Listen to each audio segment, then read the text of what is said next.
Muito bem, e agora, sim, eu convido para o primeiro painel, cujo tema é o saneamento para um Brasil mais justo e sustentável.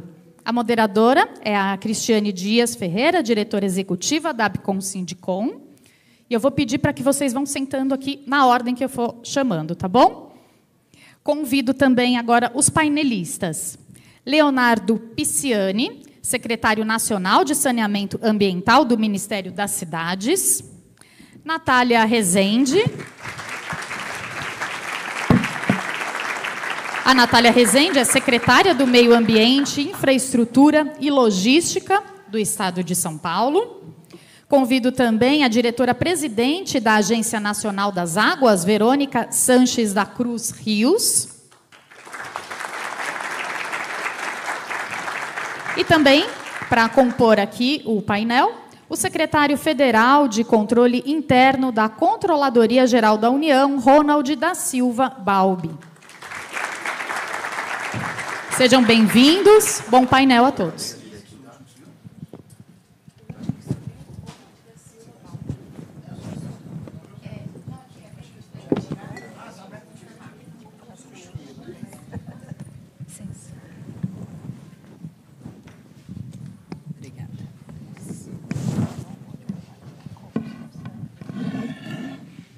Bom dia, eu aqui de novo já. Bom, gostaria de agradecer a presença dos nossos painelistas, abrindo essa manhã com pessoas tão ilustres, pessoas que eu admiro muito e que contribuem muito para o setor. Cumprimento, então, a todos aqui na pessoa dos nossos secretários, Pisciani, Ronald, e as profissionais e colegas e amigas, Natália e Verônica. É um prazer poder receber vocês aqui, viu? Além de cumprimentar todos os nossos associados, todos os operadores, toda a equipe da Abicom, já agradecer de antemão toda a equipe que foi responsável pela realização desse evento. Bom, o tema que nós destacamos para começar a abertura do nosso evento foi justamente o saneamento para um Brasil mais justo e sustentável. É um tema bastante impactante, porque é isso, o saneamento ele tem que trazer justiça social. Hoje, infelizmente, todos estão a par dos números que nós temos de saneamento, mas é sempre bom ressaltar que 74% das pessoas que não têm acesso a saneamento é justamente a população carente, né? Então, isso não traz justiça social. Por isso, levar saneamento para as pessoas, que as pessoas tenham acesso à água potável, tenham coleta de esgoto, tratamento de esgoto, é trazer justiça, é trazer dignidade. Então, esse é o tema da nossa abertura.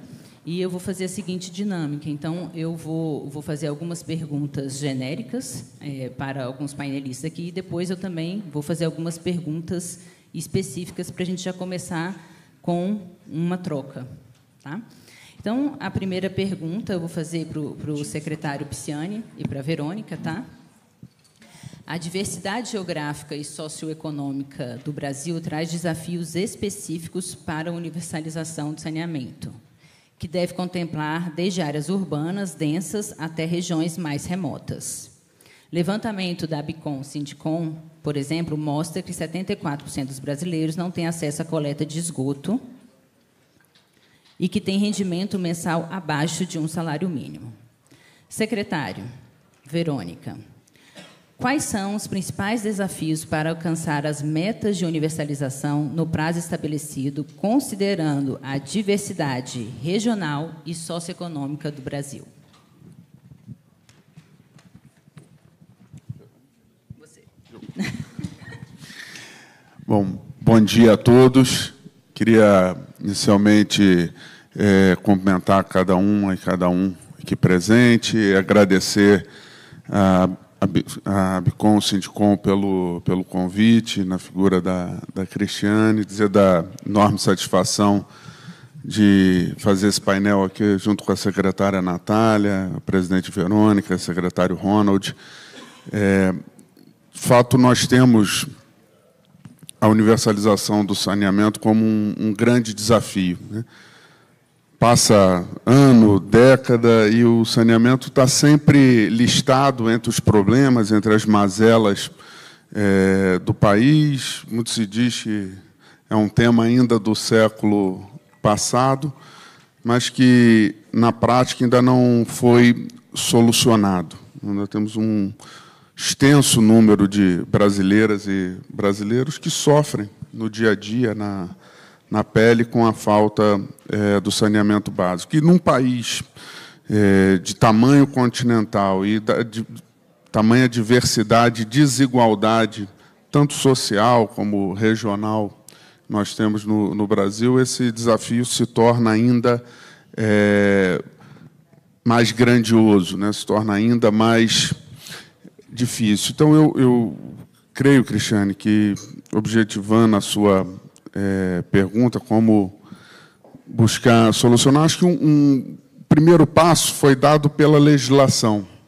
A legislação, quando ela estabelece um prazo, ela faz muito bem, porque ela força com que todos aqueles que tenham ações a ser desenvolvidas para o saneamento precisem se movimentar sabendo o tempo que tem. Então, acho que o marco legal, o novo marco, a Lei 14.026, ela fez muito bem ao estabelecer o prazo de 2033. Isso gera uma mobilização, isso estabelece qual é o horizonte para que essa meta seja cumprida. O segundo passo, ele tem sido dado junto com os operadores privados, com a maior participação da iniciativa privada no setor do saneamento. A Cristiane disse ali os dados, né? Hoje, em torno de 30% do país atendido por operadores privados de saneamento, o que é fundamental para a atração de investimentos. Nós temos para se percorrer esse caminho da universalização, é necessário investimento. Isso não se faz sem investir, sem recursos, e a participação da iniciativa privada ela é fundamental. É o segundo, eu diria que é o segundo eixo, né, a ser desenvolvido e que tem tido muito sucesso. Nós tivemos recentemente aqui, o Estado de São Paulo fez a desestatização da Sabesp com muito sucesso, há uma expectativa enorme, né, secretária Natália, de um sucesso nessa operação.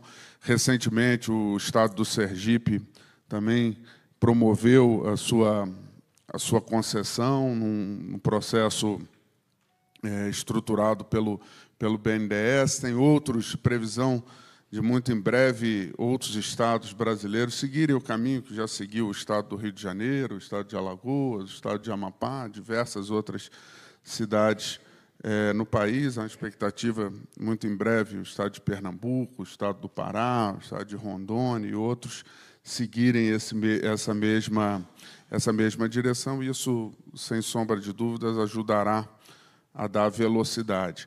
E o terceiro é a mobilização do poder público. O governo, nas suas diversas esferas, seja federal, estadual, municipal, precisa se mobilizar para o saneamento. E, quando eu digo mobilização, essa mobilização deve se dar com investimentos, porque há necessidade, muitas vezes, de investimento público.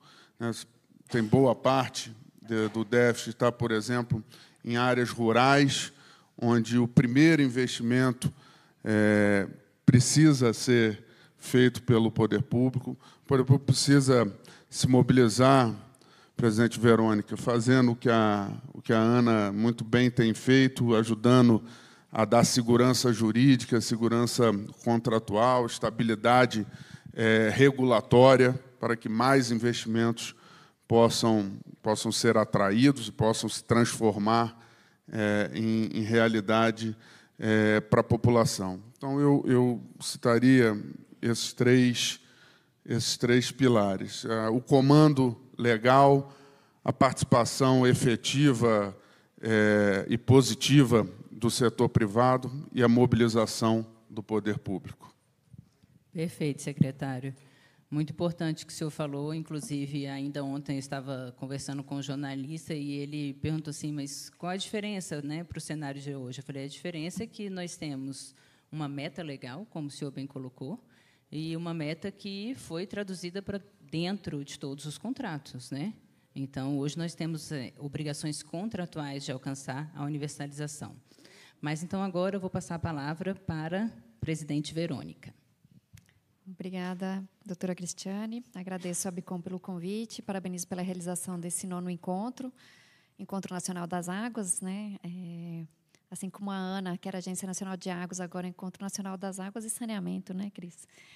A ANA também é a Agência Nacional de Águas e Saneamento Básico desde 2020, com alteração legal. E essa pergunta é muito importante porque eu acho que era a principal dúvida que havia tanto no Parlamento brasileiro, mas na sociedade, sobre a mudança da lei em 2020.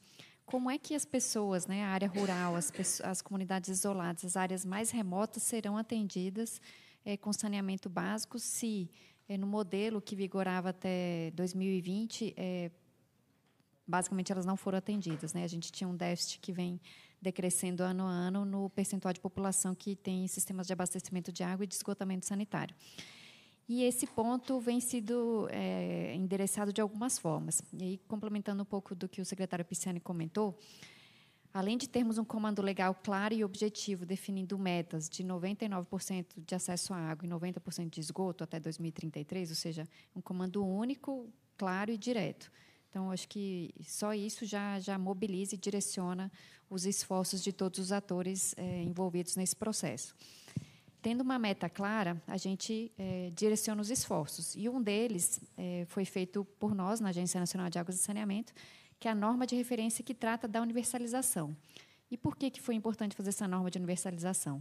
Porque a lei traz o conceito de universalização, mas havia dúvidas no setor, nos operadores, nos municípios, nas estruturações das concessões de saneamento sobre o que é universalizar. E a norma de referência que a gente publicou e que está sendo agora incorporada nas agências reguladoras infranacionais, ela traz conceitos muito claros sobre o que é. Então, é só área urbana? Não, é área urbana e área rural. Como é que eu meço isso? Como é que eu mensuro? Qual é que é a minha fórmula para calcular o índice de atendimento de área urbana e o índice de atendimento de área rural? Eu posso considerar como universalizado quando eu tenho uma solução alternativa implantada numa área rural? Sim ou não? Como é que eu coloco isso no meu indicador? Como é que eu informo isso para a Agência Reguladora Infranacional? Como é que o titular informa isso no SNIS, no Sistema Nacional de Informações de Saneamento, que agora está sendo aprimorado e virará o SINISA? Então, todas essas dúvidas que haviam a respeito da universalização, o que quer dizer universalizar, foram clareadas com a norma de referência de universalização e passam a ser incorporadas, inclusive, nos contratos de concessão que estão sendo assinados, como o secretário Pisciani também mencionou. Nesse ano já tivemos, além de leilões de concessões, o processo de desestatização da Sabesp, que a secretária Natália certamente poderá desenvolver a respeito. Então, esse conceito é muito importante porque a gente tirou um pouco o estigma de a gente vai simplesmente dançar.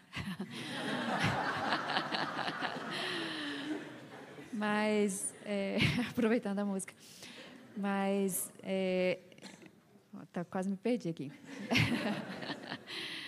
Mas, enfim, o que a gente traz com o conceito de universalização para ficar muito claro, né? Então, assim, para onde a gente vai direcionar os investimentos, seja eles públicos, sejam privados.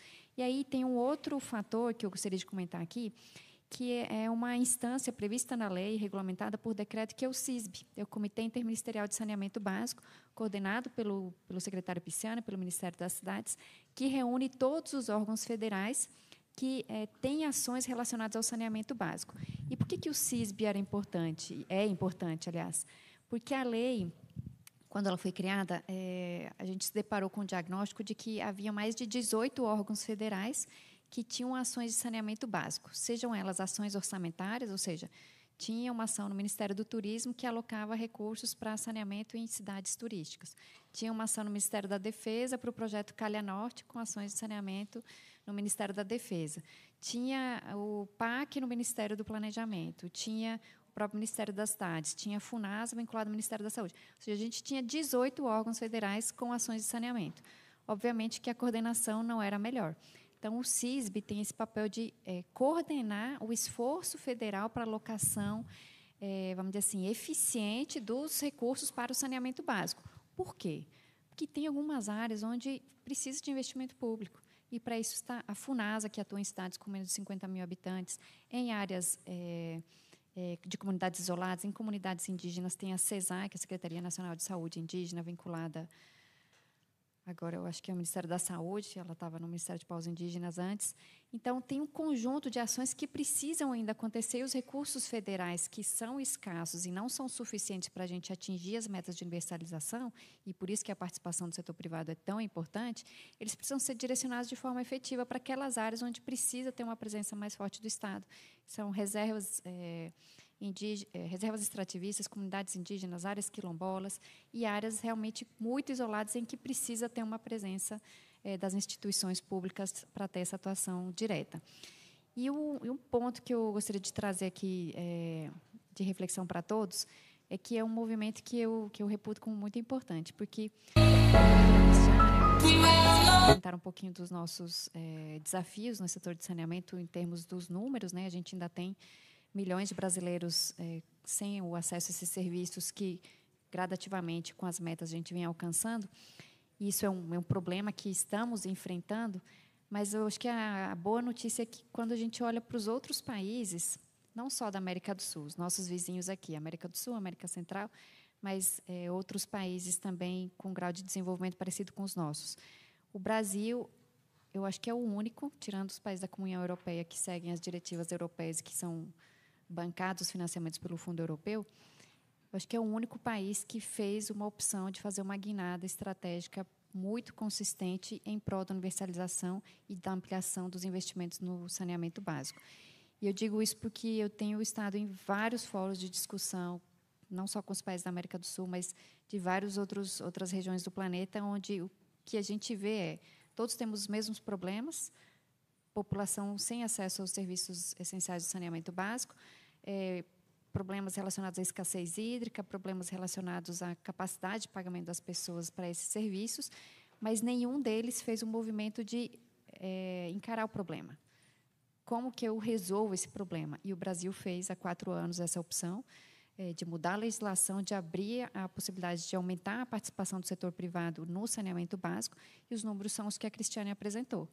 Hoje, a gente tem um crescimento de 400%, né, Cris, do investimento em saneamento do setor privado, em 4 anos. É muito rápido, é muito pouco tempo para essa guinada.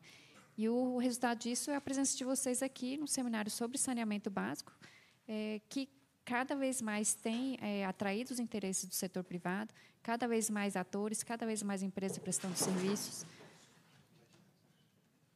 em toda a cadeia do setor. Então, isso é muito importante. Isso está sendo refletido pela presença de vocês aqui, por esse evento. Então, acho que são esses 3 movimentos que eu reputo bem importantes. Obrigada, Verônica. Verônica deu uma aula, né, para a gente. Eu costumo dizer, gente, que é muito bom quando a gente é sucedida por uma pessoa mais competente. Verônica, mas queria te dizer, parabenizar mais uma vez, tá, o trabalho que você tem feito à frente da ANA, a produção de normas de referência com extrema qualidade. Todo o mercado tem esse reconhecimento, tá? Gostaria de te dar esse feedback. E todos nós, operadores, poder concedente, agências infranacionais, estamos em busca de seguirmos essas normas conforme determina a própria legislação. Agora eu vou fazer uma pergunta para a nossa secretária aqui do Estado, Natália. Natália, alinhar interesses do setor público e privado é essencial para a expansão sustentável e equitativa do serviço de saneamento. Para que essa colaboração seja benéfica, há uma série de arcabouços que precisam ser fortalecidos do ponto de vista normativo, regulatório e de gestão. De que forma a colaboração entre governo, setor privado e sociedade pode ser fortalecida para garantir um saneamento mais justo e acessível para todos? Bom dia. Primeiro, gostaria de agradecer muito, Cris, em seu nome, o convite, a oportunidade da gente estar aqui discutindo um assunto que é muito caro, não só para São Paulo. E aí, deixo meus cumprimentos no seu nome, da minha querida diretora-presidente e amiga Verônica também. Cumprimento a todos aqui do painel, pedindo desculpas desde já pela minha voz. A gente está fazendo um trabalho aqui no estado de São Paulo, desde o dia 4, de ir visitar e conversar, abrir diálogo com várias comunidades para a gente desenvolver o nosso plano de adaptação e resiliência climática. Voltei especialmente para vir para o evento. E um dos eixos, só para iniciar aqui a nossa conversa, é exatamente de segurança hídrica, e uma das ações das 49 e das 126 subações que a gente colocou no plano é exatamente a universalização e a melhoria na prestação dos serviços, porque isso tudo tem a ver com uma estratégia também climática de resiliência hídrica, que a gente vem observando o que nós estamos passando aqui, não só no Brasil, mas no mundo como um todo. Então, isso está dentro, é uma coisa muito forte que a gente desenvolve na Secretaria, no Governo do Estado de São Paulo. E, por exemplo, a gente estava, semana passada, numa aldeia indígena, conversando, vendo como é que é o saneamento aqui, por exemplo, em Bertioga, em São Sebastião. Só para dizer o seguinte, esse diálogo, essa cooperação que você colocou bem entre governos, sociedade, iniciativa privada, é imprescindível para a gente alcançar a universalização. E aí não vou falar só em universalização aqui, não, porque eu acho que, quando a gente olha o novo marco, a 14.026, lá no artigo 2º, a gente vê princípios que eu acho que a gente tem que ressaltar mais também. Do lado da universalização, a gente tem a melhoria na prestação dos serviços. Isso também é muito importante. Também, lá no inciso 12, a gente vê a integração com os recursos hídricos e como que a gente fomenta a gestão mais racional dos recursos hídricos. Isso também é importante a gente discutir mais. No estado de São Paulo, quando a gente chegou, a gente olhou 645 municípios e como é que a gente conseguia melhorar o nosso serviço de saneamento, olhando de uma forma integrada também com os recursos hídricos. E aí a gente, grosso modo, vou falar aqui, porque se deixar, né, Cris, eu fico falando até amanhã e minha voz não está me permitindo muito. Mas, para resumir, grosso modo, a gente fez 2 frentes de planejamento muito robusto. Uma em relação aos municípios operados pela Sabesp e um outro que a gente lançou em julho do ano passado, Universaliza SP, que eu queria falar um pouquinho também com vocês sobre isso. Em relação à Sabesp, vocês acompanharam bem, a gente fez um processo com muito diálogo. Quando a gente acabou a chamada fase 0, no dia 31 de julho, que a gente fez todo um benchmarking, viu tudo que deu certo, tudo que deu errado, aqui e em outros países, o modelo de book building, de acionista de referência, a gente começou uma série de diálogos com as prefeituras, agosto, setembro, outubro, novembro, dezembro, janeiro, quando a gente abriu a consulta em fevereiro, a gente já tinha desenvolvido, junto com os municípios, todos os anexos referentes a cada municipalidade, olhando, e aí é uma questão que, seja no nosso plano de adaptação, que a gente chama de justiça climática, seja justiça social, independentemente do nome, é incluir aquelas pessoas vulnerabilizadas, incluir área rural, incluir área informal consolidada ou passível de regularização, e todo o desafio que isso traz junto, de tecnologias, da forma com que a gente alcança essas pessoas. E a gente, dos 375 municípios dentro da unidade regionalizada 1, aqui de São Paulo, que são 4, a gente tem dentro desse nosso programa da Sabesp, desse novo contrato, que vai até 2060, 371, o que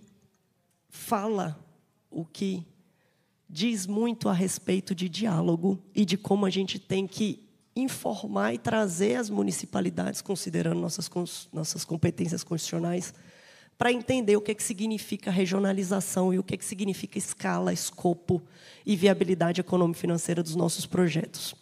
Então, dentro desse projeto da Sabesp, a gente está falando em 69 bi até 2029, em 260 bi até 2060, e incluir áreas que antes não estavam na chamada área atendível e universalizar, de fato, antecipando em 4 anos, de 2033 para 2029, aqui no estado de São Paulo, dentro desses 371 municípios.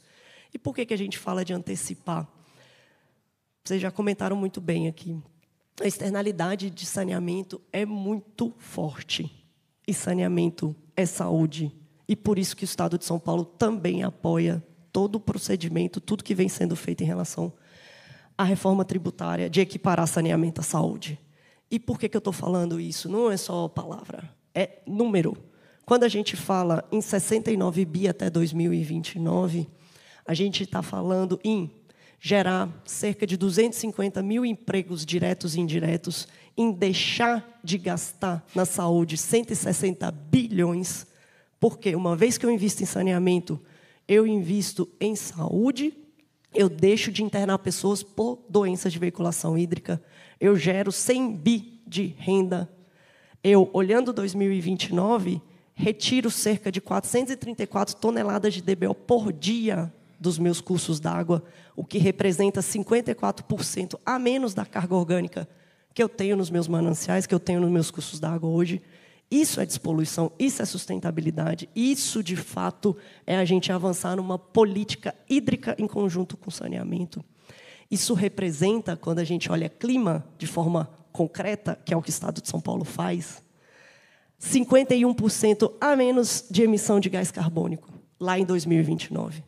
Então, quando a gente fala, seja antecipando as metas, seja em 2033, a gente fala muito mais do que saneamento, a gente fala em saúde, qualidade de vida, produtividade, e a gente não pode deixar com que dados, por exemplo, do Instituto Trata Brasil, que falam que, se a gente olhar os últimos 4 anos, a gente só vai conseguir universalizar em 2070, aconteçam. Porque a gente precisa, sim, de mais investimento. A gente precisa olhar governança. E, para além da Sabesp, o que a gente vem desenvolvendo desde julho do ano passado?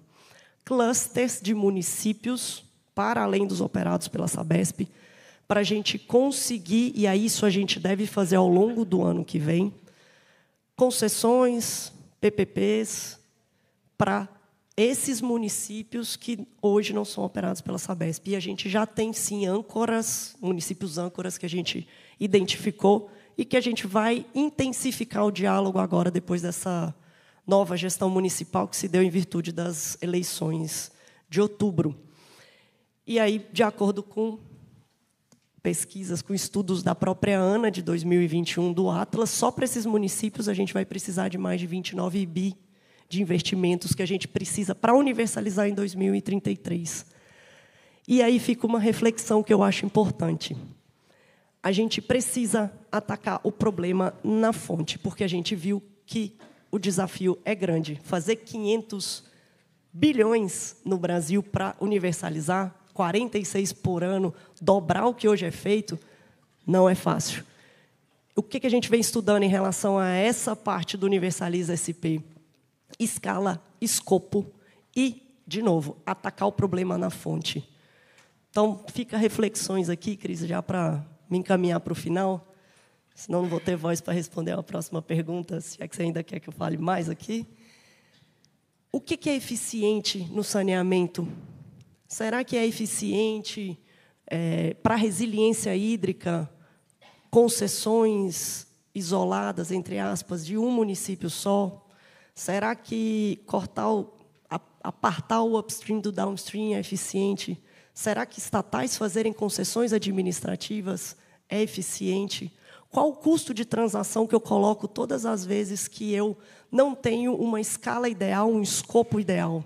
E eu sei que outros países fizeram isso, alcançaram universalização, e eu sei que, muitas vezes, perspectivas políticas nos limitam a determinados passos.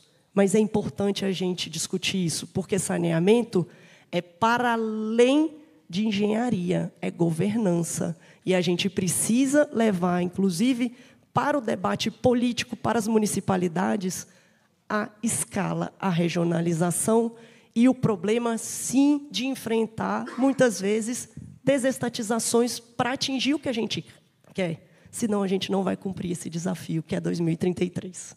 Aqui no estado de São Paulo, a gente colocou 2029, a gente vai cumprir, e a gente está fazendo isso de uma forma muito racional, tentando sempre ter essa lógica, essa premissa correta, porque com premissa correta é que a gente atinge os nossos objetivos. Então, obrigada, Cris. Já falei muito aqui, mas só para trazer um pouquinho também de reflexão para a gente. Perfeito, Natália. Obrigada pelas palavras. Acho que todos nós somos testemunhas do trabalho e do esforço que tem sido feito pelo Estado de São Paulo na agenda de recursos hídricos e de saneamento. Parabéns pelo trabalho. E você agora tocou num ponto, agora no final da sua fala, Natália, bastante importante, que é a questão de saneamento não ser só engenharia, né? Grande parte é engenharia. Até tinha gente reclamando aí, falando assim, gente, saneamento virou do mundo dos advogados. Eu não fiquei triste porque eu sou advogada, mas, enfim. A gente sabe que o grosso do saneamento é engenharia, mas tem uma parte muito importante, que é essa parte de gestão, de governança. E aí eu vou encaminhar agora uma pergunta para o secretário Ronald, agradecendo já a presença, deixando aqui meu abraço para o ministro, que é um grande apoiador da agenda de saneamento, um amigo de longa data, tem, inclusive, um livro escrito sobre saneamento, um grande apoiador das agências reguladoras, para a gente falar um pouquinho sobre essa questão de governança. Então, secretário, a eficiência e a transparência na gestão dos recursos no setor de saneamento dependem de práticas sólidas de governança e compliance, com um papel crucial de cada esfera, políticas públicas nacionais, iniciativas estaduais, marcos legais, fiscalização e regulação. Como podemos alinhar a atuação do governo federal, estados, legislativo, órgãos de controle e agência reguladora para assegurar a confiança e a atratividade do setor? Bom dia a todas, bom dia a todos. Uma saudação a todos os componentes aqui desse dispositivo. Eu queria começar reforçando o pedido de desculpas à Cristiane e o agradecimento por estar aqui, mas a compreensão que eu acabei me atrasando um pouco. E eu sofri bastante até chegar aqui, mas esse sofrimento é ínfimo perto do sofrimento da população que não tem acesso à água, não tem acesso ao saneamento básico, e por isso que nós estamos aqui para discutir e encontrar caminhos para a melhoria desse processo. Eu vejo que essa movimentação toda, nos últimos anos, ela precisa de gerar resultados. Essa projeção de 2070 realmente nos preocupa. Ao mesmo tempo, a gente espera também estar vivendo um novo momento com o marco do saneamento, o novo marco. Eu vejo que, assim como o saneamento é saúde, a saúde no Brasil ela se modifica fortemente nos últimos 40 anos, com o desenvolvimento do SUS. E esse desenvolvimento acontece a partir da 5ª Conferência Nacional de Saúde, em 1986, que isso foi incorporado à Constituição Federal e, na sequência, houve o desenvolvimento do SUS. Eu imagino que nós estamos diante de um quadro muito parecido com o saneamento, porque o novo marco, a lei, ela traz inovações, não só do ponto de vista de quebrar as barreiras para o investimento privado, mas também reflexões sobre a necessidade de exercer uma maior governança sobre esse processo. Então, eu até sou capaz de dizer que é uma lei de última geração. Diferente de outras leis, ao estabelecer metas claras, isso traz um impacto muito maior, traz uma visibilidade, traz uma transparência e até uma linguagem clara sobre como e onde chegar nesse quadro. Então, essa lei ela não nasceu ontem, ela não nasceu fora de contexto. Há todo um contexto, inclusive, que relaciona o aspecto da saúde. Essa lei, obviamente, ela é influenciada pelos ODS. É uma lei que é influenciada pelas mudanças climáticas que, depois desses últimos 4 anos, isso só tem se agravado, a necessidade dessa reflexão ser cada vez mais urgente e trazer melhorias para esse processo de uma maneira geral. Então, eu vejo com muito bons olhos essa oportunidade da gente estar debatendo esse tema e reforçando esse caminho, um caminho de maior transparência, um caminho de maior eficiência nesse processo. E essa governança, trazida pela própria lei, ela se dá não só pelo estabelecimento de metas claras, não só pelo processo de estabelecer componentes mais claros que vão fazer a direção desse processo, estabelecimento de conselhos, comissões, para que o funcionamento seja constantemente avaliado, já que não basta estabelecer metas. Se essas metas não forem diuturnamente avaliadas, esse processo não vai chegar aonde todos queremos. Então, eu, sem dúvida, eu agradeço também, eu estou hoje aqui representando e substituindo o ministro Vinícius Marques de Carvalho, sem dúvida nenhuma, uma missão extremamente difícil, mas ele vem conduzindo o trabalho da Controladoria Geral da União, com as suas 6 secretarias, e hoje eu represento uma das secretarias. Essas 6 secretarias elas trabalham de forma articulada e integrada, voltada para promover a melhoria do serviço público de uma maneira geral, seja na esfera pública ou até mesmo na esfera privada, por conta da Secretaria de Integridade Privada. A nossa atuação da Secretaria Federal de Controle Interno, ela se dá mediante avaliações sistemáticas sobre as políticas, sobre os processos, sobre os órgãos. Então, hoje, eu poderia falar e destacar pelo menos 3 dos trabalhos que recentemente fizemos. Eu até começo, estando aqui ao lado da diretora, da Ana, falando de uma contribuição, uma colaboração que fizemos, estivemos juntos, assinando um acordo de cooperação, e, na sequência, a CGU, em articulação com a agência, nós propusemos melhorias no processo de regulamentação, né, das normas, para que essas normas, ao ter esse novo papel, um papel nacional sobre o saneamento, e essa articulação com as agências subnacionais, nós, de alguma maneira, colaboramos ao elencar riscos. Quais seriam os riscos inerentes ao desenvolvimento de normas que pudessem ser melhor compreendidas e aplicadas por essas agências? Então, essa foi uma colaboração que fizemos recentemente. Eu acredito que estamos no caminho certo. Da mesma maneira, com o secretário Pisciani, estivemos, ao longo do ano passado, e também apresentamos uma avaliação sobre a concessão de debêntures incentivadas. Então, esse trabalho, que também tem tudo a ver com o novo marco do saneamento, o marco que estabelece um corredor mais favorável para a iniciativa privada. Nessa avaliação, o que observamos, a partir de todo o conjunto de debêntures incentivadas a partir de 2015, algo como 50 bilhões de reais, nós avaliamos alguns desses projetos e identificamos a necessidade de um aprimoramento do processo de acompanhamento desses empreendimentos, já que, se por um lado nós estamos falando de iniciativa privada, por outro, esses projetos, essas concessões, elas têm também recursos públicos na medida em que há uma renúncia, uma pequena renúncia de receita, um pequeno incentivo para que o setor privado possa investir e, em colaboração com o setor público, enfrentar esse grande desafio. Grande desafio, mais uma vez, para dizer que, sem dúvida nenhuma, saneamento é saúde. Eu não sei quantos daqui tiveram a oportunidade de assistir, no domingo, uma reportagem do Globo Rural que traz imagens que são, assim, eu diria, devastadoras. Nós estamos falando de saneamento rural, nós estamos falando de comunidades isoladas, mas são brasileiros como cada um de nós aqui.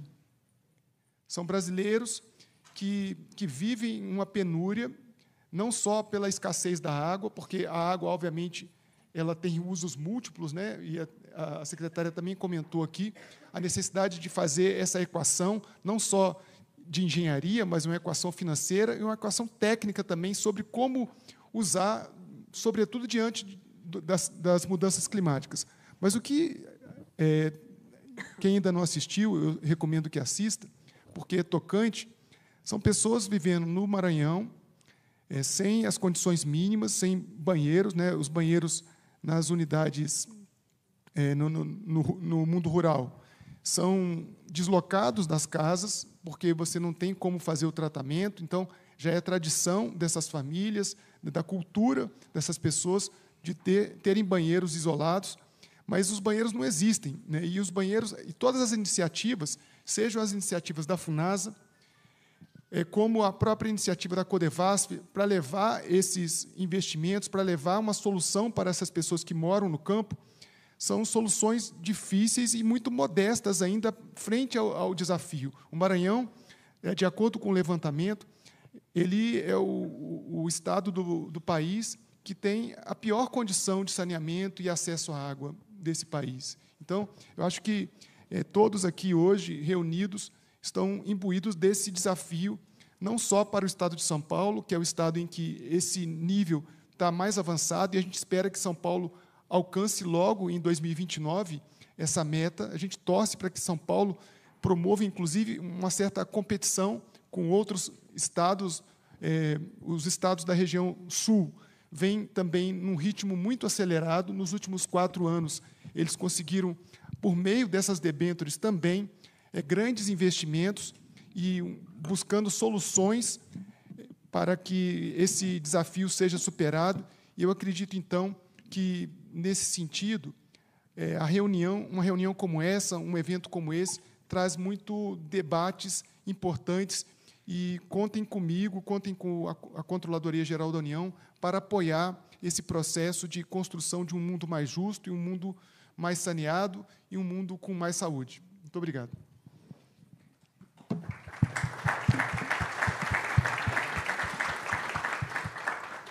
Obrigada, Ronald. Eu vou dar seguimento aqui ao nosso painel, fazendo mais uma pergunta para cada um dos painelistas, tá?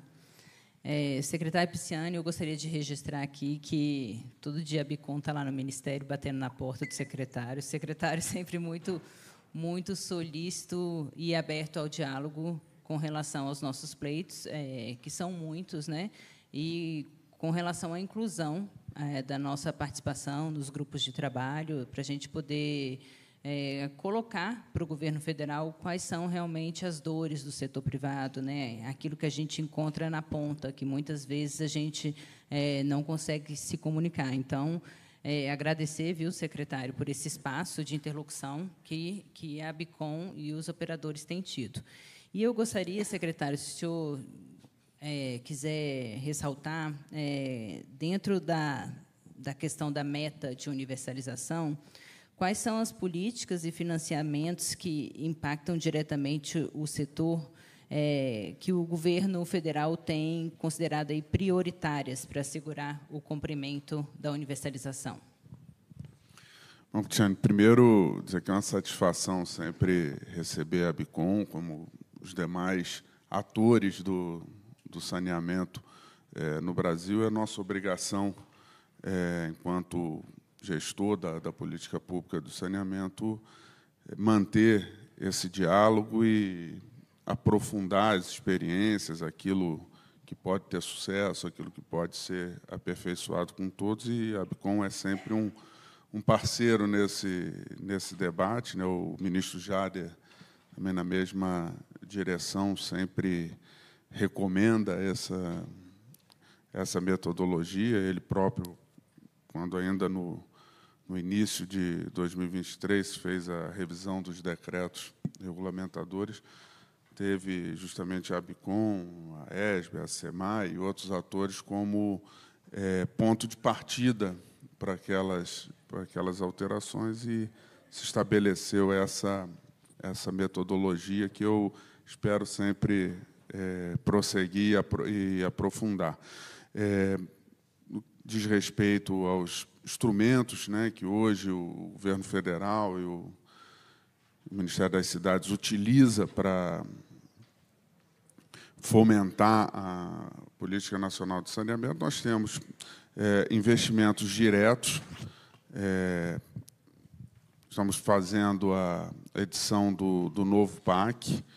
No saneamento foram 31 bilhões contratados agora, nas quatro eixos do saneamento: água, esgoto, drenagem e resíduos sólidos. Existem mecanismos de financiamento, notadamente o que o Ministério das Cidades utiliza é o Programa Saneamento para Todos, né, linha de crédito do FGTS, bastante conhecida e utilizada tanto pelos operadores privados quanto por operadores públicos do saneamento. No que diz respeito ao PAC, é importante destacar que, com a seleção feita esse ano, nós marcamos a retomada de investimentos diretos do OGU em saneamento básico. Na última seleção anterior a essa tinha sido feita no ano de 2015, portanto, há quase uma década atrás. Então, acho que é um marco importante, mostra um retorno, como eu falei aqui na minha participação inicial, né, a mobilização do poder público, mostra uma mobilização do governo federal nesse sentido, buscando fazer a sua parte no saneamento rural, né, que é abordado pelo secretário Ronald, né, onde existem em andamento muitos projetos de melhorias sanitárias, de tratamento e abastecimento de água para populações isoladas, para populações rurais, mas que ainda precisa crescer e avançar bastante. E, notadamente, também por meio das debêntures de infraestrutura e das debêntures incentivadas. Recentemente, até atendendo uma formulação da ABICOM e de outros atores do saneamento, nós aumentamos o limite para pagamento de outorgas da portaria que regulamenta as debêntures, que eram antes limitado em 50%, passou a 70%. Isso tem ajudado na atratividade de investimentos e também atende uma demanda, né, do setor de crédito, daqueles que provêm funding e crédito para o setor.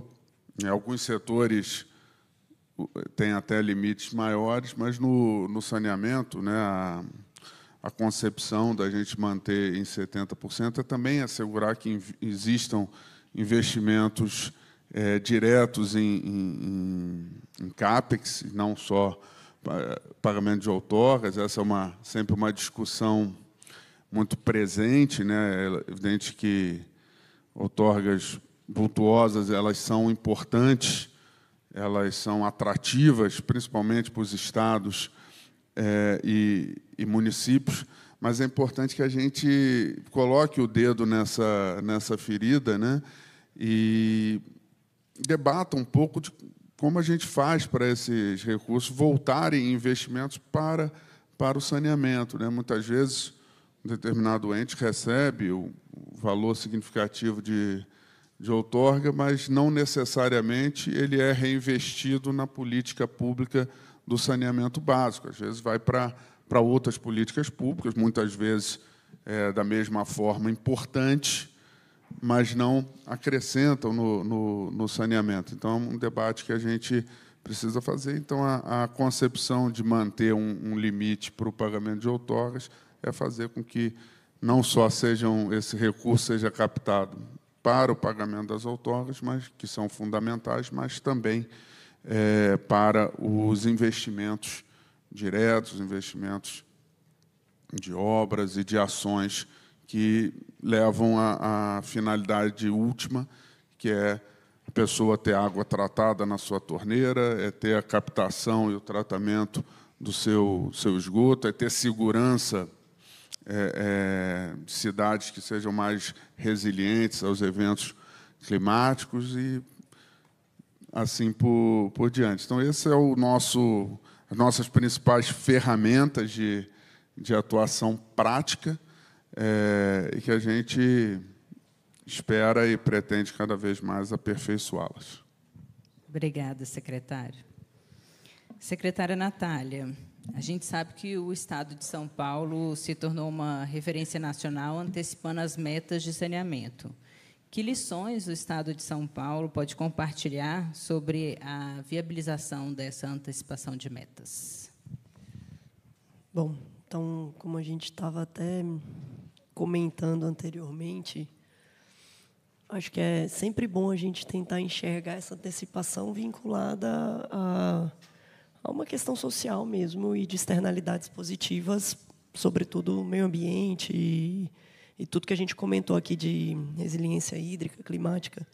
E aí vou até pegar o gancho numa fala sua, secretária, essa questão de discussão de outorga, de remunerações é interessante, porque o que a gente tem tentado fazer aqui, tá? E aí, não só no saneamento, mas uma coisa que a gente vem estudando desde lá da época da infraestrutura, é você conseguir também fazer uma retroalimentação positiva em virtude desses recursos que vêm para o Estado, para os governos, vou colocar assim de forma geral. Na Sabesp, por exemplo, uma coisa que a gente discutia muito com os prefeitos era essa questão de outorga. Por quê? O processo da Sabesp é diferente, não é um leilão, então também não tem como fazer essa comparação, mas sempre vinha essa pergunta, e ela é uma pergunta inicial mesmo. E a outorga? Quanto que eu vou ganhar com isso? Qual é o meu benefício com esse processo? E eu vou falar para vocês que eu acho que eu fiquei uns 2, 3 meses falando para todos, 1, 2 vezes, e depois a gente conseguiu encaminhar bem de que qual é o ganho nesse processo? É mais investimento? É uma tarifa módica? É a gente universalizar? São esses ganhos de saúde, de qualidade de vida, de produtividade? Isso é o ganho, e isso a gente tem que demonstrar cada vez mais. É fácil? Não é fácil, mas a gente precisa frisar isso. E uma coisa que foi importante também nesse processo, que não teve outorga, já tinha um repasse de recursos da Sabesp para alguns municípios. A gente estendeu isso para os 371, que são os 7,5% aqui de São Paulo, 4% da receita retirando o imposto para fundos de saneamento para serem aplicados em determinadas ações vinculadas a saneamento, meio ambiente, drenagem, enfim. Por que isso é importante? Por causa das nossas competências. As nossas competências no setor de saneamento e recursos hídricos, elas são complexas. Então, a gente parte de União, Estado, Bacia Hidrográfica e Recursos Hídricos, local comum, bloco de referência, se houver, aqui em saneamento. E qual é o problema disso na prática? Muitas vezes, a gente tem uma situação de uma boa prestação de serviço municipal, mas que a gente observa escassezes hídricas. Por quê? Porque o curso d'água, ele que abastece, ou que você coloca o seu esgoto, ele passa não só por um município, ele passa por vários. Então, na prática, apesar do artigo 4º da 11445 dizer que os recursos hídricos não estão dentro, não são integrados ao saneamento, é muito difícil você ter essa visão dissociada na realidade. E, para universalizar, muitas vezes a gente precisa de outras competências dos municípios, como habitação, como drenagem, que cada vez mais, e é uma coisa que a gente vai colocar, que a gente tem colocado no Universaliza, enxergar os 4 elementos, ou pelo menos dentro do mesmo projeto, água, esgoto e drenagem. Não tem como mais, para a resiliência, a gente falar isso de forma dissociada, ou pelo menos não enxergar que sejam projetos diferentes.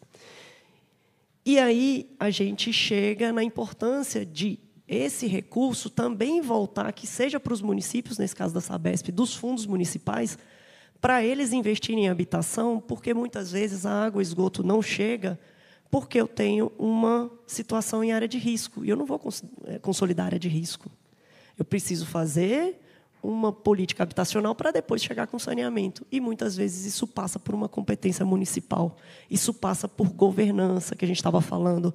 Olhar de uma forma mais macro, porque são problemas complexos. E se a gente, de novo, não atacar olhando todo, a gente não vai avançar. E aí, só para finalizar, quando a gente fez o FAUSP, a gente passou a projeto de desestatização da Sabesp, a Lei 17.853, e a gente achou importante colocar um fundo de apoio à universalização. Esse fundo ele vai servir muito nos primeiros anos para a modicidade tarifária. Por quê? Porque cada vez que eu tenho mais investimento, é natural que eu tenha um acompanhamento da tarifa. Isso é cálculo. Mas, como é um serviço que a gente sabe que, muitas vezes, e ainda mais se você colocar pessoas vulnerabilizadas dentro, você tem uma dificuldade de capacidade de pagamento, o Estado tem que apoiar. Ele tem que enxergar essas pessoas, e de forma concreta. Então, o fundo ele ajuda também nesses movimentos mais sociais. E, no caso aqui, a gente deixou amplo de forma a não só olhar para o projeto da Sabesp, mas também fazer o que a gente chama de uma retroalimentação exógena, porque eu posso usar esses recursos também para outros projetos de saneamento básico, água, esgoto, drenagem e resíduos sólidos, no Estado de São Paulo, para ajudar a universalização não só nos 371 municípios, mas também nos 645 do Estado de São Paulo. Então, só para trazer um pouquinho também do que a gente fez e do que a gente tem planejado aí para os próximos anos. Obrigada. Excelente. Aproveitando até o gancho da sua fala, eu pergunto aqui para a nossa presidente da ANA, considerando aí o papel da ANA de fazer a harmonização regulatória e para ir sem agências reguladoras, registra aqui a presença do amigo e presidente da ABAR, doutor Vinícius, que trabalha em parceria aí com a ANA, no cumprimento das normas de referência. Então, considerando, Verônica, esse papel bastante estratégico da ANA, como a agência tem feito a conciliação e a harmonização entre a política de recursos hídricos e a política de saneamento em um momento onde a gente, em um contexto de segurança hídrica e de mudanças climáticas? Bom, essa pergunta eu precisaria de umas 5 horas para responder, Cris, mas vou responder de forma o mais objetiva possível. E, de fato, acho que o grande desafio interno à instituição, né, à agência, foi integrar essas duas ações e olhar e enxergar o saneamento como o último ou o penúltimo, porque eu falo que o último é o reuso, né, mas o penúltimo elo do ciclo da água. Então, a agência foi criada, né, no ano de 2000 para tratar de recursos hídricos. E aí a gente vem tentado, e eu acho que isso muito mérito da Cristiane, à época como presidente da ANA, de fazer a integração do elemento do saneamento dentro de uma instituição que há 20 anos, mais ou menos, cuidava de gestão de recursos hídricos, porque eu brinco que as turmas são diferentes. Tem a turma dos recursos hídricos, tem a turma do saneamento básico, dentro do saneamento básico tem a turma dos resíduos sólidos, tem a turma que estuda mudanças climáticas, e o grande ponto é colocar essas turmas todas para conversarem, para se entenderem. Então, o que a gente vem fazendo nesses últimos anos a nível não só federal, né, então, a integração entre os órgãos federais e os atores com os quais a gente dialoga, mas também com as secretarias estaduais de recursos hídricos e meio ambiente. Então, assim, diferentemente do Estado de São Paulo, nos estados, a gente tem a Secretaria de Recursos Hídricos, a Secretaria de Meio Ambiente, a Secretaria de Infraestrutura, todas separadas. E ninguém conversa entre si. No Estado de São Paulo, a gente tem a honra e a possibilidade de conversar com a Natália, que trata de meio ambiente, recursos hídricos, de energia, de logística, e saneamento está dentro. Super secretária, né? Só isso. É muito fácil a vida dela. Mas nos outros estados, por isso que ela não está conseguindo falar. Mas nos outros estados, a gente tem uma dificuldade da própria interlocução entre os órgãos estaduais para entenderem que um investimento em saneamento básico precisa dialogar com a política estadual de recursos hídricos, com o Conselho Estadual de Recursos Hídricos, e que tem um impacto ambiental significativo. E essas ações precisam estar integradas. E isso também aconteceu no nível da ANA. Hoje, a gente já tem isso bastante, né, organizado dentro da agência, e temos integrado nossas iniciativas e ações, incluindo o setor de saneamento, vamos dizer assim, não só como um setor usuário da água, porque é assim que ele era visto. A ANA é meu usuário, assim como a indústria, assim como a irrigação, o saneamento é o usuário de recursos hídricos. Sim, ele é um usuário de recursos hídricos, mas é um usuário que, a depender da qualidade da prestação de serviços, garante a qualidade ambiental, garante a qualidade do curso hídrico no qual é colocado o esgoto tratado com o nível de qualidade que a gente exige no enquadramento daquele trecho de rio a nível de bacia hidrográfica. Então, a gente precisa integrar todos esses elementos Não é um trabalho simples, às vezes a gente se sente empurrando o elefante com o dedinho ali, mas o elefante vem andando, a gente vem integrando cada vez mais os nossos procedimentos internos, nossos normativos, e parte desse avanço é feito por meio das contribuições da sociedade nos processos de audiências e consultas públicas que a gente tem feito, não só para as normas de saneamento, mas para todas as outras normas que a gente faz sobre gestão de recursos hídricos de forma ampliada. Então, esse é um processo de integração que a gente vem fazendo, e uma das variáveis que eu tenho falado muito, a minha equipe fala que é o roadshow do fim do mundo, mas eu estou tentando mudar o nome, mas é quando a gente fala dos impactos das mudanças climáticas na disponibilidade hídrica no Brasil. Nós publicamos, no início desse ano, um estudo que está disponível no nosso site para todo mundo que tiver interesse, que fala sobre os cenários do IPCC, daquele painel intergovernamental de mudanças do clima, que mostra que, a depender da tendência, se confirmar ou não, de aumento da temperatura global, como é que isso afeta a disponibilidade de água no mundo como um todo e no Brasil em específico, que é o recorte do nosso estudo. E aí, essas simulações têm 3 cortes temporais: 2040, 2070 e 2100. 2040 daqui a 15 anos, ou seja, depois da manhã. E o que esse estudo mostra é que, em 15 anos, 2040, a nossa disponibilidade hídrica em grande parte do território brasileiro, isso está por trecho de rio, olhando 462 mil trechos de rios, que é a nossa base autocodificada, a disponibilidade hídrica deve se reduzir em 40%. Aliado a esse movimento que eu estou comentando aqui, que é o nosso roadshow do fim do mundo, a gente tem uma tendência de aumento do consumo de água pelo aumento da demanda, tanto para o consumo humano, mas para a indústria, para a irrigação, para todos os outros usos, de aumento da tendência do consumo em mais de 23% até 2030, ou seja, amanhã, daqui a 5 anos. Então, a gente tem 2 variáveis comprimindo a nossa atuação. Uma, aumento da demanda, e a outra, redução da disponibilidade hídrica. Como é que a gente vai lidar com isso?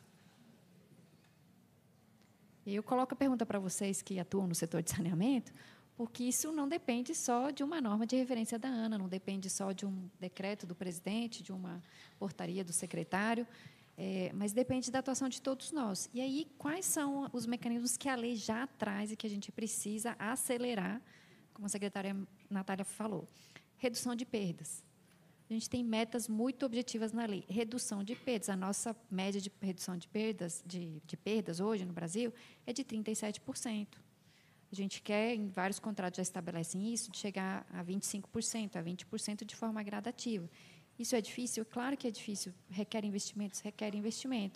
Mas a gente precisa reduzir as perdas, porque a perda da água tratada implica em que você está simplesmente jogando fora água que já foi tratada e que você está simplesmente não só jogando fora em termos de receita, ou seja, de dinheiro, mas é um recurso que é escasso, que é finito, que está sendo desperdiçado. E outra iniciativa é o reuso de água.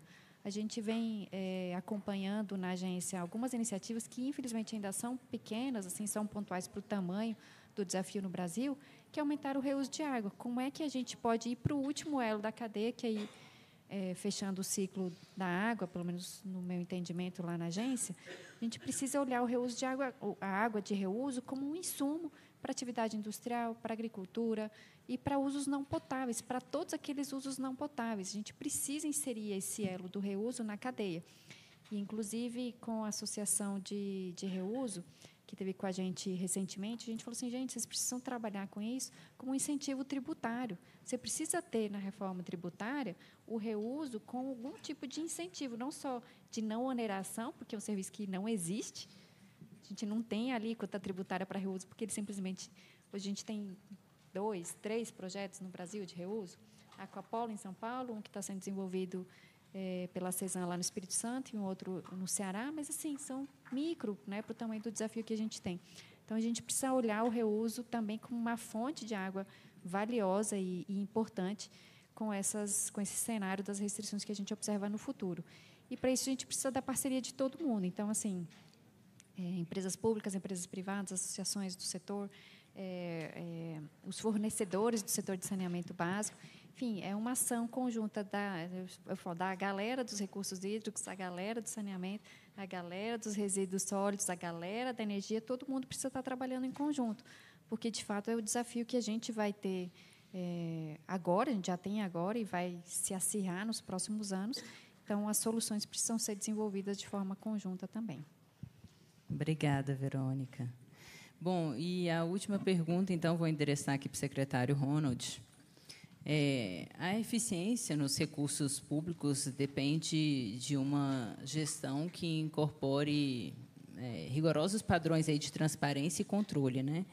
Quais estratégias a CGU tem adotado para fortalecer a transparência no controle dos recursos aplicados no setor de saneamento?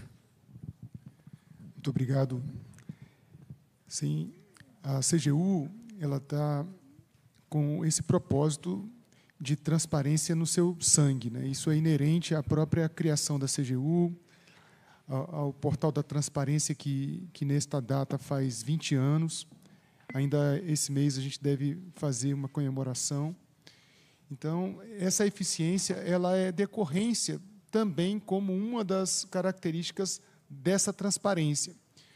Se houver maior participação das pessoas, envolvendo-se com os projetos, com o resultado da atuação governamental ou mesmo das empresas e concessionárias, isso torna o processo mais eficiente. Na nossa perspectiva, esse é um caminho, porque nós estamos diante de grandes desafios e hoje o tema é saneamento, mas poderia ser muitos outros. As características que foram aqui apresentadas, eu fico me perguntando, cada um desses setores, cada um desses projetos são seres animados, né?